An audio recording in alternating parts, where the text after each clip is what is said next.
A boy stands alone at an airport. He is young, too young to understand why his father is not the one holding his hand. He does not know it yet, but this moment will follow him for the rest of his life. This is not a story about a distant historical figure. This is a story that is happening right now to real children in real homes all over the world. And by the end of this video, you may understand your own life a little differently. This is the story of what happens when a father disappears. And the question it forces every single one of us to ask: what is the actual meaning of life when the person who is supposed to give you one leaves before it even begins? Psychologists have studied paternal abandonment for decades. Researcher Judith Wallerstein, who spent 25 years following children of broken families, found something specific and consistent. Children who lose a father, whether through death, divorce, or abandonment, do not simply grieve once and move on. They re-experience that loss again at every major stage of life, at graduations, at weddings, at the birth of their own children. The absence does not fade. It simply changes shape. Think about that for a moment. A father is not just a person who provides. Attachment researcher John Bowlby, whose work laid the foundation for modern psychology's understanding of childhood bonds, argued that early attachment figures become the internal blueprint a child uses to understand whether the world is safe. When that figure vanishes, the child does not just lose a parent, they lose the blueprint. They are forced to build an understanding of safety, of love, of belonging, completely from scratch. Now imagine doing that alone, in a foreign country, with no extended family nearby to fill the gap. That is not a rare story. That is millions of children's actual childhood. A child in that position learns something most children never have to learn so early. They learn that people you depend on can simply leave. Not because of anything the child did. Not because they were unlovable, but because adults make choices, and children absorb the consequences of those choices without ever being asked. Here's where it gets difficult to talk about. But we are going to talk about it honestly. That kind of loneliness is different from ordinary loneliness. Psychologist John Cacioppo, who dedicated much of his career to studying loneliness scientifically, found that chronic loneliness in childhood physically changes how the brain processes threat and safety.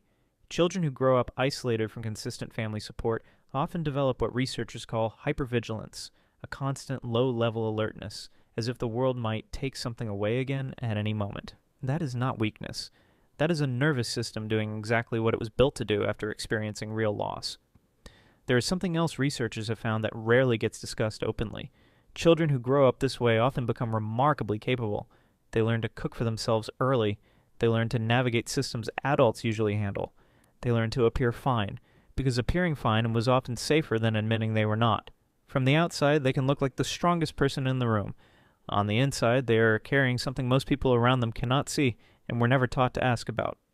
So the child grows up, faster than other children usually. They learn to comfort themselves because nobody else consistently did it for them. They learn independence not as a virtue they chose, but as a survival skill they had no choice but to develop. And somewhere in that growing up alone, in a country that was never fully home, a question begins to form. What is the point of any of this? This is where philosophy enters, because humans have been asking this exact question for thousands of years, long before any of us were born into our specific pain. The ancient Greek Stoics, particularly the philosopher Epictetus, who himself was born into slavery and separated from his family as a child, argued that meaning is not something given to us by our circumstances. Epictetus taught that while we cannot control what happens to us, we retain total control over how we respond to it, not as a way to minimize pain, as a way to reclaim power over life that felt powerless.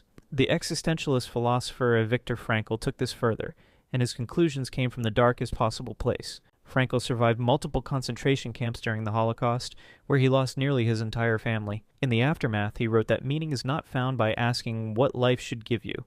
Meaning is found by recognizing what life is asking of you, and choosing how you answer. Frankl's core argument was this: suffering in itself does not need to be meaningless.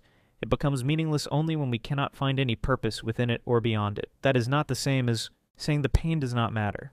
It matters completely. But Frankl's life proves something important. Even a person who lost everything, including his family, still retained the ability to choose what his suffering would become. So we return to the question so many people ask in moments like this. If there is a God, why would he allow a child to grow up abandoned, alone, far from everyone who was supposed to love them? This is one of the oldest questions in human history, and no single video can fully answer it. But it deserves an honest attempt, not a dismissive one. Many theologians and philosophers across different traditions have wrestled with what is called the problem of suffering. One perspective held across multiple faiths is that love, by its very nature, requires freedom. A father who stays only because he is forced to is not truly loving his child. Free will means people are capable of choosing to walk away, and that same freedom is what makes real love, when it is chosen, meaningful at all. That does not make the abandonment less painful. It does not erase what was lost. Others find comfort in a different idea, present across in many faith traditions. The belief that presence does not always look the way we expect it to. That a sense of being carried through the hardest years, even without a father physically there, even without extended family nearby, can itself be a form of provision. Not an explanation for why the pain happened, but evidence that it was possible to survive it, and even to grow because of it.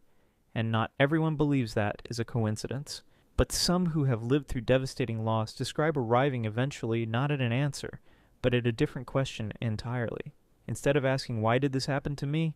They begin asking, what will I build because of what happened to me? That shift does not happen quickly. It does not happen because someone tells you it should. It happens slowly, painfully, often over years, sometimes through therapy, sometimes through faith, sometimes through simply refusing to let the abandonment become the final word on who you are.